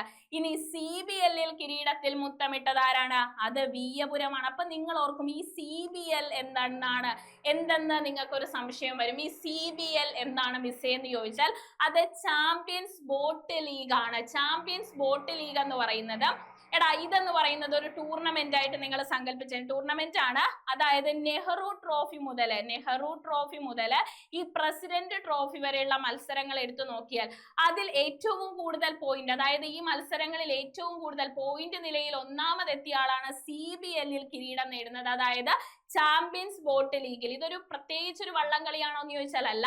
അതായത് നെഹ്റു ട്രോഫി മുതൽ പ്രസിഡന്റ് ട്രോഫി വരെയുള്ള മത്സരങ്ങളിൽ ഏറ്റവും കൂടുതൽ മത്സരങ്ങളിൽ ഒന്നാമതെത്തി പോയിന്റ് നിലയിൽ ഒന്നാമതെത്തിയ ചുണ്ടൻ വള്ളത്തിനാണ് നമ്മൾ എന്ത് കൊടുക്കുന്നത്? CBL കിരീടം കൊടുക്കുന്നത്. അങ്ങനെ കിട്ടിയത് ആർക്കാണ്? വീയപുരത്തിനാണ് കേട്ടോ. വീയപുരത്തിനാണ് കിട്ടിയിട്ടുള്ളത്. ഓർത്തു വെക്കണം, മറന്നു പോകരുത്. 11ൽ 9 മത്സരങ്ങൾ വിജയിച്ച് പോയിന്റ് നിലയിൽ ഒന്നാമതെത്തി കൈനഗിരി വില്ലേജ് ബോട്ട് ക്ലബിന്റെ വീയപുരം ചുണ്ടനാണ് CBL കിരീടത്തിൽ മുത്തമിട്ടിട്ടുള്ളത്. അപ്പൊ 11ൽ 9 മത്സരങ്ങളിൽ മുന്നിലെത്തി. 11 മത്സരങ്ങൾ ഉണ്ടായിരുന്നതിൽ 9 മത്സരങ്ങൾ മുന്നിലെത്തി പോയിന്റ് നിലയിൽ ഒന്നാം സ്ഥാനത്തെത്തി. അങ്ങനെ കൈനഗിരി വില്ലേജ് ബോട്ടിന്റെ വീയപുരം ചുണ്ടനാണ് CBL കിരീടത്തിൽ മുത്തമിട്ടിട്ടുള്ളത്. നമ്മുടെ പ്രസിഡന്റ് ട്രോഫി നടന്നത് എവിടെയാണ്? അഷ്ടമുടിക്കായലിലാണ് അല്ലെ? അഷ്ടമുടിക്കായലിലാണെന്ന് ഓൾറെഡി നമ്മൾ പറഞ്ഞു. പ്രസിഡന്റ് ട്രോഫി വള്ളംകളി നടന്നത് എവിടെയാണ്? അഷ്ടമുടിക്കായലിലാണ്. സോ പ്രസിഡന്റ് ട്രോഫി ജലോത്സവത്തിൽ ജേതാക്കളായത് ആരാണ്? അത് നമ്മുടെ നിരണം ചുണ്ടനാണ് അല്ലെ? നിരണം ബോട്ട് ക്ലബിന്റെ നിരണം ചുണ്ടനാണ് ഇതിൽ വിജയിയായിട്ടുള്ളത്. ഏതില്? പ്രസിഡന്റ് ട്രോഫി ജലോത്സവത്തില് ജേതാക്കളായിട്ടുള്ളത്. CBL കിരീടം നേടിയത് ആരാണ്? ചാമ്പ്യൻസ് ബോട്ട് ലീഗിൽ കിരീടം സ്വന്തമാക്കിയത് 11ൽ 9 മത്സരങ്ങളും വിജയിച്ച് വീയപുരം ചുണ്ടനാണ്. ഓക്കെ, മനസ്സിലായല്ലോ ആ കാര്യങ്ങൾ, ആ ഡിഫറൻസും ആ കാര്യങ്ങളും മനസ്സിലായിട്ടുണ്ടെന്ന് വിശ്വസിക്കുന്നു. അടുത്ത കറണ്ട് അഫേഴ്സിലേക്ക് നമുക്ക് പോകാം. അടുത്തതിലേക്ക് നമ്മൾ വന്ന നീരജ് ചോപ്രയുടെ കോച്ച് ആയിട്ടുള്ള ചെക്ക് റിപ്പബ്ലിക്കൻ കോച്ച് സെലസ്നിയുമായിട്ട് നീരജ് ചോപ്ര പിരിഞ്ഞിരിക്കുകയാണ്. പിരിഞ്ഞെന്ന് വിചാരിക്കുമ്പോൾ നിങ്ങൾ ഓർക്കരുത് അവര് അടിവെച്ച് പിരിഞ്ഞെന്ന് ഓർക്കരുത്.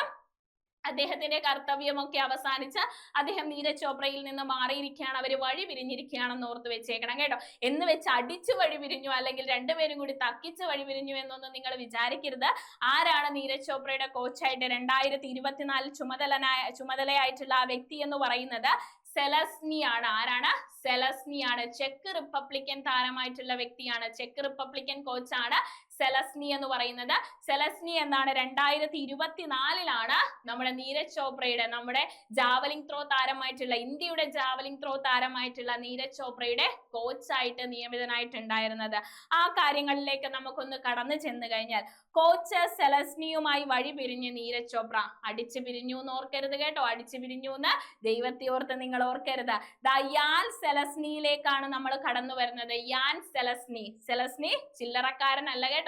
ലോക റെക്കോർഡിന്റെ ഉടമ കൂടിയാണ് യാൻ സെലസ്നി എന്ന് പറയുന്നത്. 2024 ലോക റെക്കോർഡുകാരനായിട്ടുള്ള സെലസ്നി ചോപ്രയുടെ പരിശീലകനായി എത്തുന്നത്. നീരജ് ചോപ്രയുടെ പരിശീലകനായിട്ട് ചെക്ക് റിപ്പബ്ലിക്കൻ കോച്ചാണ് എത്തിയിട്ടുള്ളത്. 2024 അദ്ദേഹം കടന്നു വന്നത്.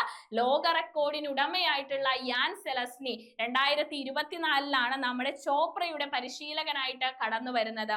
ചെക്ക് കോച്ചിന്റെ കീഴിൽ കഴിഞ്ഞ വർഷം ദോഹ ഡയമണ്ട് ലീഗ് മീറ്റിൽ നീരജ് 90 മീറ്റർ മറികടന്നിരുന്നു. എടാ, ദോഹ ഡയമണ്ട് ലീഗ് നമ്മൾ പറഞ്ഞതാണ് 2025 ദോഹ ഡയമണ്ട് ലീഗില് ഇന്ത്യയിൽ നിന്നുള്ള ഇന്ത്യൻ താരത്തിന്റെ ഏറ്റവും ഉയർന്ന ത്രോയാണ് നമ്മുടെ നീരജ് ചോപ്ര ചെയ്തത്. ജാവലിംഗ് എറിഞ്ഞത്, ഇന്ത്യയിലെ ഏറ്റവും ഉയർന്ന ജാവലിൻ ത്രോ എറിഞ്ഞത്. അപ്പൊ നീരജ് ചോപ്രയുടെ കരിയറിൽ ഏറ്റവും കൂടുതൽ ദൂരം എറിഞ്ഞത് ഏതായിരുന്നു? ഈ ദോഹ ഡയമണ്ട് ലീഗിലായിരുന്നു. അത് 90 മീറ്റർ ആണ് എറിഞ്ഞത്. നീരജ് ചോപ്രയുടെ കരിയറിലെ ഏറ്റവും വലിയ, ഏറ്റവും ഇമ്പോർട്ടന്റ് ആയിട്ടുള്ള ആ ജാവലിംഗ് എറിഞ്ഞ ദൂരവും എത്രയാണ്? 90 മീറ്റർ ആണ്. ഒരു ഇന്ത്യൻ താരത്തിന്റെ ഏറ്റവും ഉയർന്ന ജാവലിംഗ് എറിഞ്ഞ മീറ്ററും എത്രയാണ്? അത് നീരജ് ചോപ്രയുടെ ആണ്. അത് 90 മീറ്റർ ആണ്. അത് ആര് പരിശീലകനായിരിക്കുമ്പോഴായിരുന്നു? നമ്മുടെ സെലൻസ്ലി നമ്മുടെ ചോപ്രയുടെ പരിശീലകനായിരുന്ന സമയത്താണ് 2025 ദോഹ ഡയമണ്ട് ലീഗിൽ നീരജ് 90 മീറ്റർ മറികടന്നിട്ടുണ്ടായിരുന്നത്. സെലൻസ്ലിയിലേക്ക് വന്നു കഴിഞ്ഞാൽ 3 തവണ ഒളിമ്പിക്കിൽ സ്വർണം നേടിയ താരമാണ് ആരെന്ന് പറയുന്നത്? യാൻ സെലസ്നി എന്ന് പറയുന്നത്. സെലൻസ്നിയുടെ ഏറ്റവും ഉയർന്ന റെക്കോർഡ് എന്ന് പറയുന്നത് 98.48 ലോക റെക്കോർഡ്. അതായത് എറിഞ്ഞ ദൂരം എന്ന് പറയുന്നത് 98.48 മീറ്റർ ആണ്. ഏറ്റവും കൂടുതൽ എറിഞ്ഞ ദൂരം എന്ന് പറയുന്നത് ഇതാണ് ലോക റെക്കോർഡായിട്ട് നിലനിൽക്കുന്നത് സെലസ്നിയുടെ എന്ന് ഓർത്തു വെച്ചേക്കണം കേട്ടോ.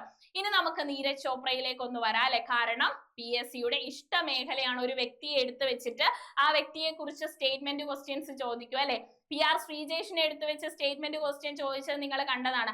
അതുപോലെ തന്നെ നീരജ് ചോപ്രയുടെ കാര്യത്തിലേക്ക് വരുമ്പോൾ PSCക്ക് ഇഷ്ടപ്പെട്ട മറ്റൊരു കാര്യം കൂടിയുണ്ട്. നീരജ് ചോപ്ര ജാവലിംഗ് എറിഞ്ഞ ദൂരം ചോദിക്കാറുണ്ട്. നീരജ് ചോപ്ര ജാവലിംഗ് എറിഞ്ഞ ദൂരം പല അവസരങ്ങളിലും ഏഷ്യൻ ഗെയിംസിലായാലും അതുപോലെ തന്നെ പാരീസ് ഒളിമ്പിക്സിലായാലും 2024 പാരീസ് ഒളിമ്പിക്സിലൊക്കെ എറിഞ്ഞ ദൂരം എന്താണ് എടുത്തു വെച്ച് ചോദിക്കുന്നത് നമ്മൾ കണ്ടിട്ടുള്ളതാണ്. സോ നിങ്ങൾക്ക് പഠിക്കാൻ എളുപ്പത്തിന് ഏറ്റവും ഇമ്പോർട്ടന്റ് ആയിട്ടുള്ള നീരജ് ചോപ്രയുടെ ഒരു എന്താണ് ഒരു നാല് മത്സരങ്ങളിലെ കാര്യങ്ങളാണ് ഇവിടെ ഞാൻ കൊണ്ടുവന്നിട്ടുള്ളത്. നിങ്ങൾക്ക് പഠിക്കാൻ എളുപ്പത്തിൽ ഒരു ഓർഡറിലാണ് ഞാൻ കൊണ്ടുവന്നിട്ടുള്ളത്.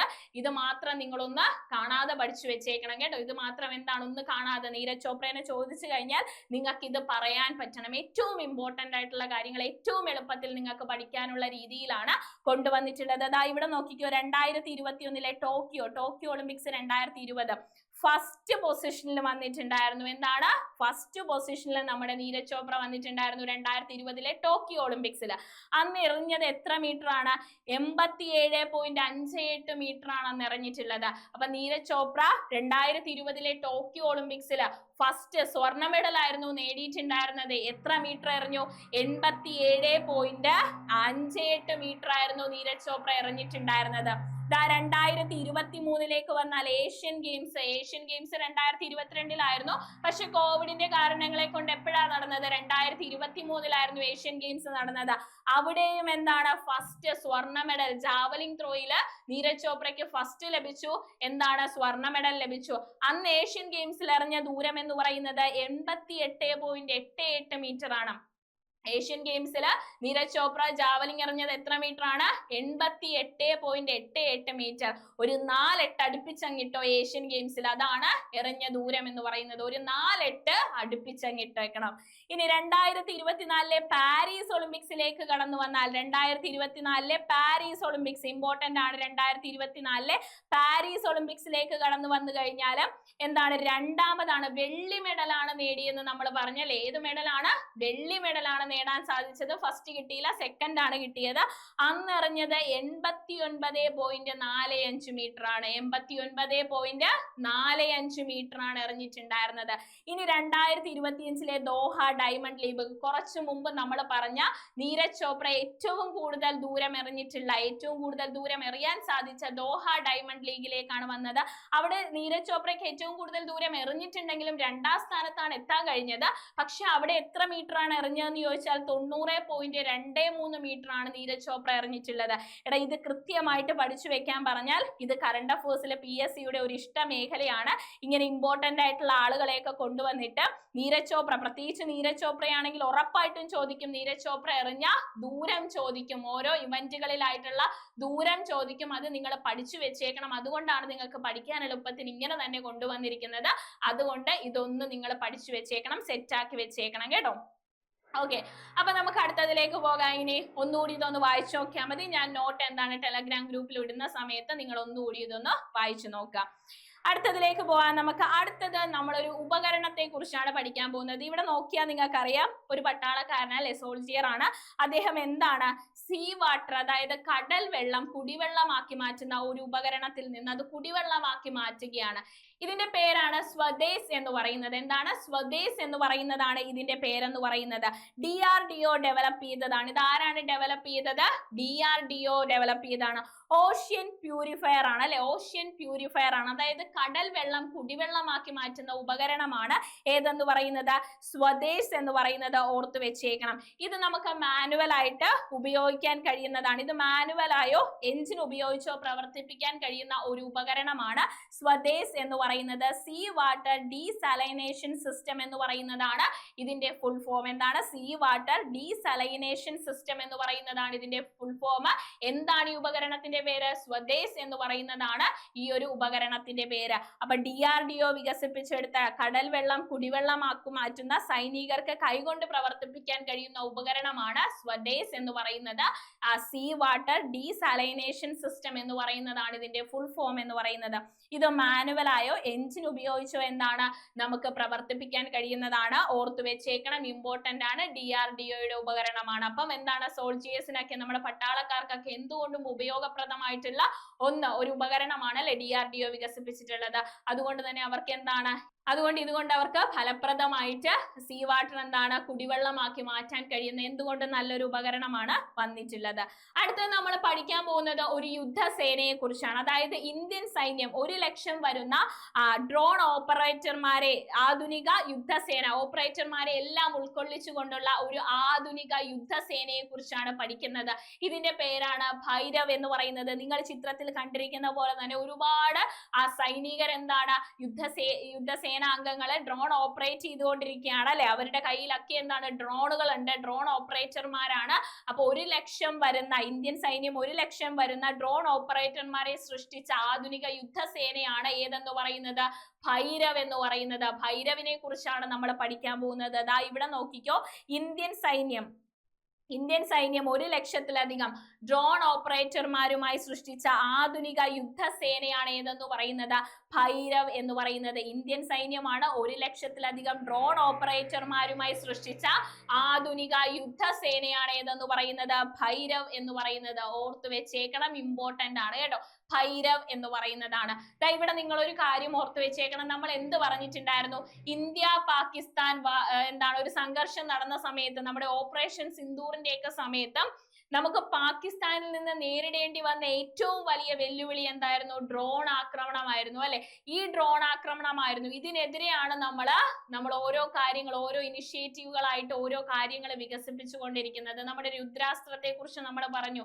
അതുപോലെ തന്നെ ഇപ്പോഴെന്താണ് ആ ഡ്രോൺ ഓപ്പറേറ്റർമാരെയൊക്കെ 1,00,000-ലധികം ഡ്രോൺ ഓപ്പറേറ്റർമാരെയൊക്കെ സൃഷ്ടിച്ചുകൊണ്ടുള്ള ഒരു ആധുനിക യുദ്ധസേന ഉണ്ടാക്കുകയാണ്.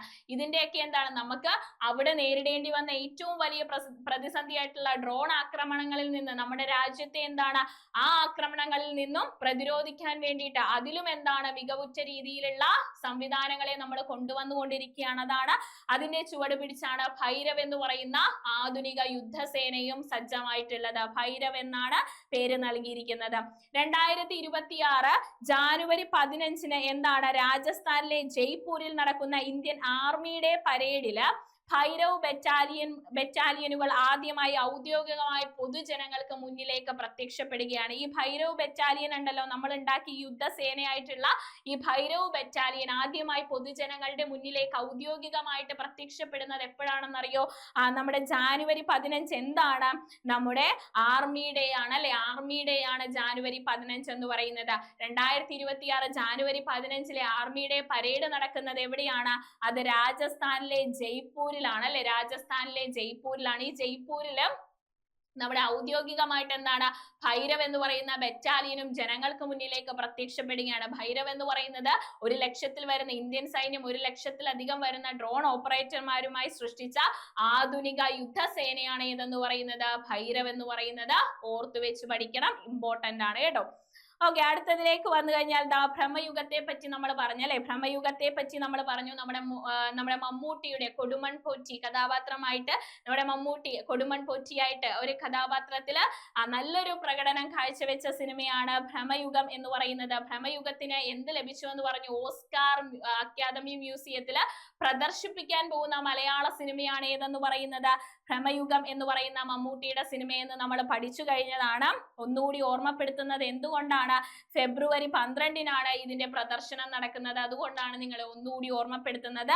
US ലോസ് ഏഞ്ചൽസ് പ്രദർശിപ്പിക്കാൻ പോകുന്ന പ്രശസ്തമായ ഓസ്കാർ അക്കാദമി മ്യൂസിയത്തിൽ പ്രദർശിപ്പിക്കാൻ പോകുന്ന ഫെബ്രുവരി 12 പ്രദർശിപ്പിക്കാൻ പോകുന്ന മലയാള ചിത്രമാണ് ഭ്രമയുഗം എന്ന് പറയുന്നത്. ഓർത്തു വെച്ചേക്കണം കേട്ടോ. US ലോസ് ഏഞ്ചൽസിലെ പ്രശസ്തമായ ഓസ്കാർ അക്കാദമി മ്യൂസിയത്തിൽ പ്രദർശിപ്പിക്കാൻ പോകുന്ന മലയാള സിനിമയാണ് ഏതെന്ന് പറയുന്നത്, മമ്മൂട്ടിയുടെ സിനിമയായിട്ടുള്ള ഭ്രമയുഗം എന്ന് പറയുന്നത്. ആരാണ് ഭ്രമയുഗത്തിന്റെ സംവിധായകൻ എന്ന് പറയുന്നത്, രാഹുൽ സദാശിവനാണ് അല്ലെ. രാഹുൽ സദാശിവനാണ് ഈ ഒരു സിനിമയുടെ സംവിധായകൻ എന്ന് പറയുന്നത്.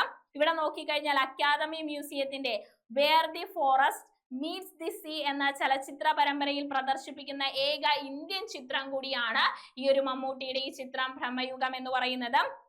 ഇവിടെ നോക്കിക്കഴിഞ്ഞാൽ എന്താണ് ഈ ഒരു പ്രദർശിപ്പിക്കാൻ പോകുന്ന ഈ ഒരു പരമ്പരയുടെ പ്രത്യേകത എന്ന് പറയുന്നത്, ലോകമെമ്പാടുമുള്ള നാടോടി കഥകളിൽ നിന്ന് പ്രചോദനം ഉൾക്കൊണ്ടുകൊണ്ട് നിർമ്മിച്ചിരിക്കുന്ന വിവിധ ചിത്രങ്ങളാണ് ഈ പരമ്പരയിൽ ഉൾക്കൊള്ളുന്നത്. ഈ പരമ്പരയുടെ പ്രത്യേകത എന്ന് പറയുന്നത് ലോകമെമ്പാടുമുള്ള നാടോടി കഥകളിൽ നിന്ന് പ്രചോദനം ഉൾക്കൊണ്ടുകൊണ്ടുള്ള സിനിമകളില്ലേ, അവയാണ് ഈ പരമ്പരയിൽ ഉൾപ്പെട്ടിരിക്കുന്നത്.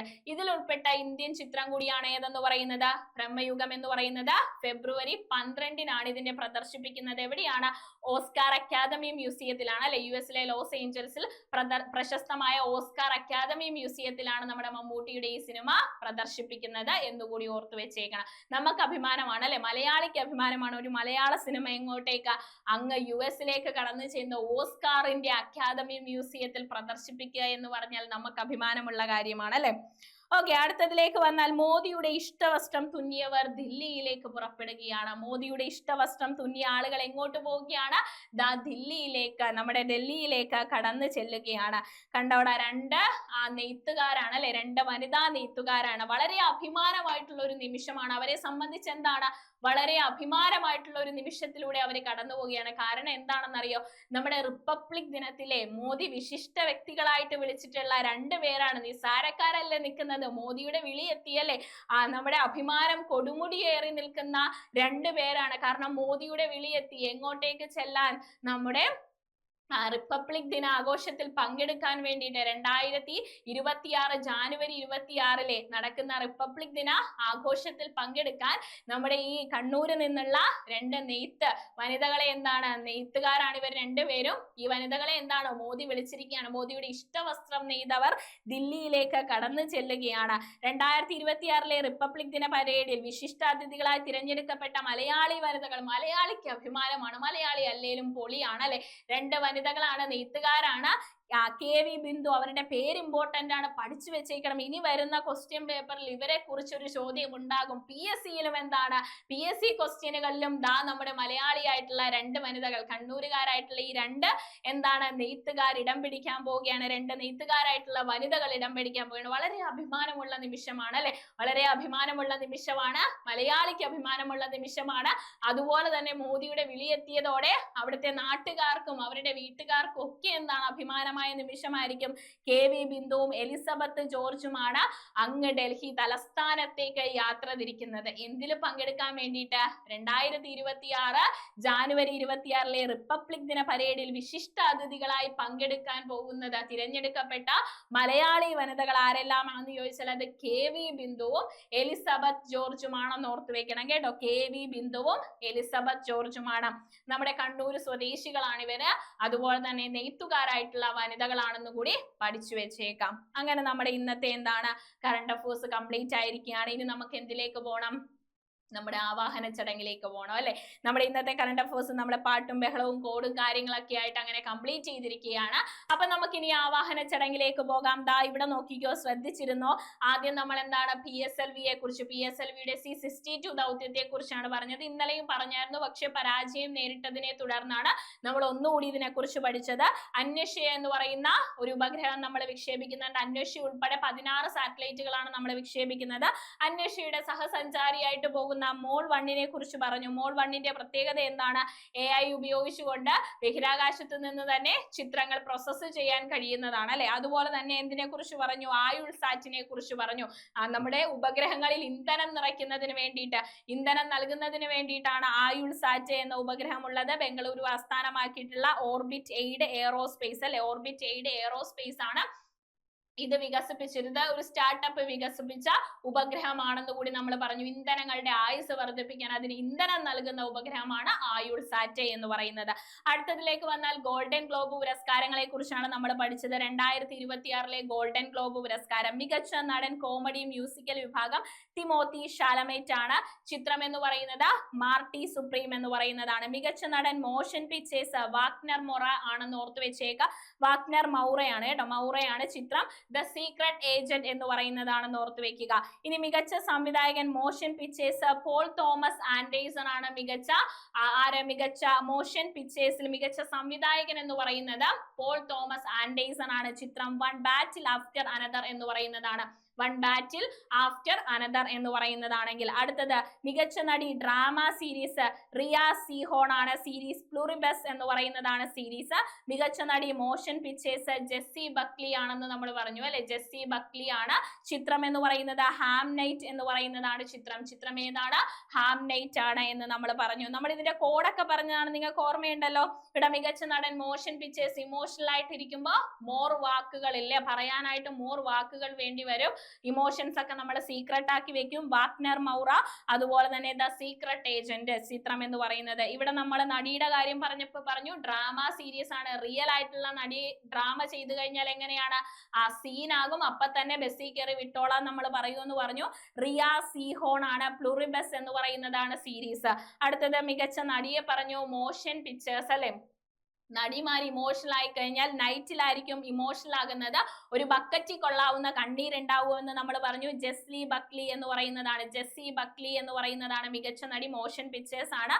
ഹാം നൈറ്റ് എന്ന് പറയുന്നതാണ് ചിത്രം എന്ന് പറയുന്നത് എന്ന് പഠിച്ചു. ഇനി മികച്ച ചിത്രം ഡ്രാമ വിഭാഗം ഹാം നൈറ്റ് ആണെങ്കിൽ, മികച്ച ചിത്രം മ്യൂസിക്കൽ കോമഡി വിഭാഗം വൺ ബാറ്റിൽ ആഫ്റ്റർ അനദർ എന്ന് പറയുന്നതാണ്. മികച്ച നടൻ ലിമിറ്റഡ് സീരീസ് സഹനടനാണ് കേട്ടോ. മികച്ച സഹനടൻ ലിമിറ്റഡ് സീരീസ് ഓവൻ കൂപ്പർ ആണ്. സീരീസ് എന്ന് പറയുന്നത് അഡോളസെൻസ് എന്ന് പറയുന്നതാണ് സീരീസ്. ഏതാണ് സീരീസ്?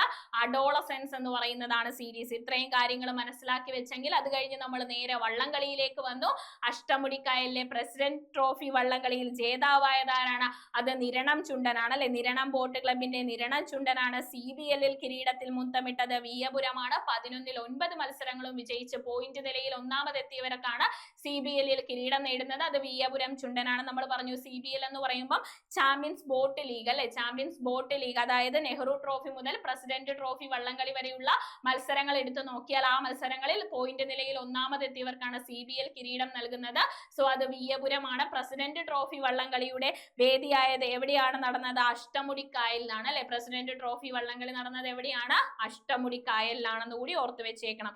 അത് കഴിഞ്ഞ് നമ്മൾ നീരജ് ചോപ്രയുടെ പരിശീലകനായിട്ടുള്ള ചെക്ക് റിപ്പബ്ലിക്കിന്റെ കോച്ചിലേക്കാണ് നമ്മൾ വന്നത്. ആരാണ് കോച്ച്? സെലൻസ്ലി ആണ് അല്ലെ. സെലൻസ്ലിയിലേക്ക് എന്താണ് നമ്മൾ? യാൻ സെലസ്നിയെ കുറിച്ചാണ് നമ്മൾ പഠിച്ചത്. 2024 ലോക റെക്കോർഡുകാരനായിട്ടുള്ള സെലൻസ്നി നമ്മുടെ ചോപ്രയുടെ പരിശീലകനായിട്ട് എത്തുന്നത്. ചെക്ക് കോച്ചിന്റെ കീഴിൽ കഴിഞ്ഞ വർഷം ദോഹ ഡയമണ്ട് ലീഗിൽ നീരജ് ചോപ്ര 90 മീറ്റർ എറിഞ്ഞിട്ടുണ്ടായിരുന്നു എന്ന് പറഞ്ഞു. ഇനി നമ്മുടെ സെലസ്നിയിലേക്ക് വന്നു കഴിഞ്ഞാൽ 3 തവണ ഒളിമ്പിക് മെഡൽ നേടിയ താരമാണ്. അതുപോലെ തന്നെ സെലൻസ്ലി 98.48 മീറ്റർ ആണ് സെലൻസ്ലിയുടെ പേരിലുള്ള ലോക റെക്കോർഡ് എന്ന് നമ്മൾ പറഞ്ഞു. ഇവിടെ നമുക്ക് ഒരാളെ വിട്ടുകളയാൻ പറ്റത്തില്ല, നീരജ് ചോപ്രയെ വിട്ടുകളയാൻ പറ്റത്തില്ല. 2020 ടോക്കിയോ ഒളിമ്പിക്സിൽ സ്വർണ്ണ മെഡൽ നേടിയിട്ടുണ്ടായിരുന്നു. എത്ര മീറ്റർ ആണ് എറിഞ്ഞതെന്ന് ഓർത്തു വെക്കണം. 2023 ഏഷ്യൻ ഗെയിംസിൽ ഫസ്റ്റ് സ്വർണ്ണ മെഡൽ നേടി. അത് എത്ര മീറ്റർ ആണ് എറിഞ്ഞതെന്ന് ഓർത്തു വെക്കണം. അതുപോലെ തന്നെ പാരീസ് ഒളിമ്പിക്സ് 2024 സെക്കൻഡ് ആണ് നേടിയത്. എത്ര മീറ്റർ ആണ് എറിഞ്ഞതെന്ന് ഓർത്തു വെക്കണം. ഇനി ഫൈനലി ദോഹ ഡയമണ്ട് ലീഗ് 2ാം സ്ഥാനമാണ്, സെക്കൻഡ് ആണ് ലഭിച്ചത്.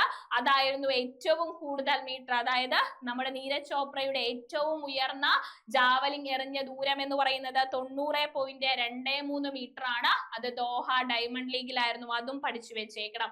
അടുത്തത് DRDO വികസിപ്പിച്ച ഒരു ഉപകരണത്തിലേക്കാണ് നമ്മൾ വന്നത്.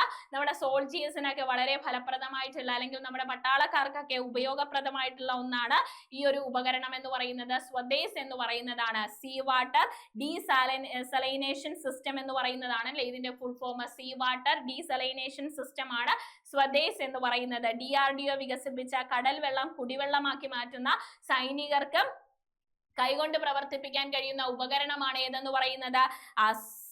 സ്വദേശ് എന്ന് പറയുന്നത് ഓർത്തു വെച്ചേക്കണം. ഇത് മാനുവലായോ എഞ്ചിൻ ഉപയോഗിച്ചോ പ്രവർത്തിപ്പിക്കാൻ കഴിയുന്നതാണെന്ന് കൂടി പഠിച്ചു വെച്ചേക്കണം. ഇമ്പോർട്ടന്റ് ആണ്.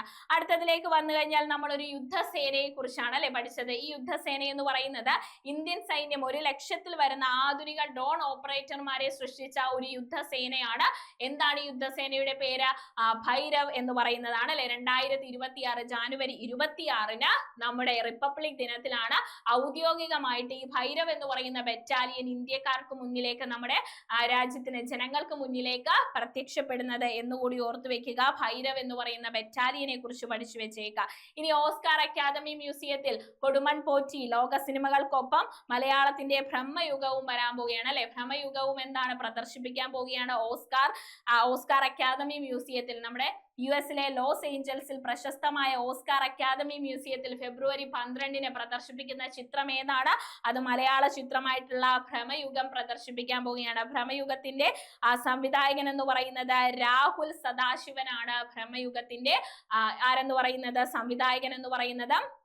ഇവിടെ നോക്കിക്കഴിഞ്ഞാൽ അക്കാദമി മ്യൂസിയത്തിൽ where the forest meets the sea എന്ന ചലച്ചിത്ര പരമ്പരയിലാണ് പ്രദർശിപ്പിക്കുന്നത്. നമ്മൾ പറഞ്ഞു ഈ പരമ്പര എന്ന് പറയുന്നത് ലോകമെമ്പാടുമുള്ള നാടോടി കഥകളിൽ നിന്ന് പ്രചോദനം ഉൾക്കൊണ്ട് നിർമ്മിച്ചിരിക്കുന്ന വിവിധ ചിത്രങ്ങളാണ് ഈ ഒരു പരമ്പരയിൽ ഉൾപ്പെട്ടിരിക്കുന്നത് എന്ന് നമ്മൾ പറഞ്ഞു. അപ്പൊ പഠിച്ചു വെച്ചേക്കണം, കാര്യങ്ങൾ മനസ്സിലാക്കി വെച്ചേക്കണം. ഇനി ലാസ്റ്റ് കറണ്ട് അഫേഴ്സിലേക്ക് നമ്മൾ വന്നത് മോദിയുടെ ഇഷ്ടവസ്ത്രം തുന്നിയവർ ദില്ലിയിലേക്ക് പോവുകയാണ് അല്ലെ. നമുക്ക് അഭിമാനമാണ്, മലയാളിക്ക് അഭിമാനമാണ്. കണ്ണൂരുകാരായിട്ടുള്ള 2 നെയ്ത്തുകാരായിട്ടുള്ള വനിതകൾ എന്താണ് മോദി വിളിച്ചിട്ടുണ്ടായിരുന്നു. മോദി വിളിച്ചപ്പോ തന്നെ എന്താണ് അഭിമാനം, അങ്ങ് കൊടുമുടിയിലേറെ നിൽക്കുകയാണ് അവരുടേത്. നമുക്കൊക്കെ അഭിമാനമാണ്. 2026 എന്താണ് റിപ്പബ്ലിക് ദിന പരേഡില് വിശിഷ്ടാതിഥികളായിട്ട് തിരഞ്ഞെടുക്കപ്പെട്ട 2 മലയാളി വനിതകളാണ് ആര്? KV ബിന്ദുവും അതുപോലെ തന്നെ എലിസബത്ത് ജോർജും. KV Bindu and Elizabeth George പഠിച്ചു വെച്ചേക്കണം, ഇമ്പോർട്ടന്റ് ആണ്, മനസ്സിലാക്കി വെച്ചേക്കണം കേട്ടോ.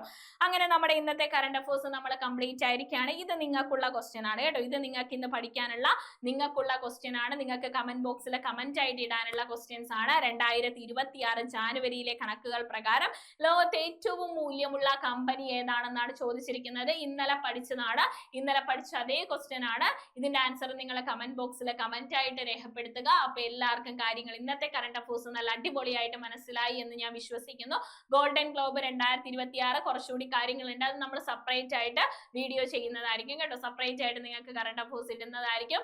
അങ്ങനെ ഇന്ന് പഠിച്ച കാര്യങ്ങളെല്ലാം നിങ്ങൾക്ക് അടിപൊളിയായിട്ട് റിവൈസ് ചെയ്തു എന്ന് വിശ്വസിച്ചുകൊണ്ട് അപ്പൊ എല്ലാവർക്കും നാളെ രാവിലെ 10:30 സ്ഥിരം ലൈവില് കാണാം എന്ന് പറഞ്ഞുകൊണ്ട് ഇന്നത്തെ കറണ്ട് അഫേഴ്സ് അവസാനിക്കുകയാണ്. Thank you all. അപ്പൊ നല്ല ഉഷാറായിട്ട് നല്ല ആക്റ്റീവായിട്ട് നിങ്ങൾ പഠിക്കുക. Thank you all.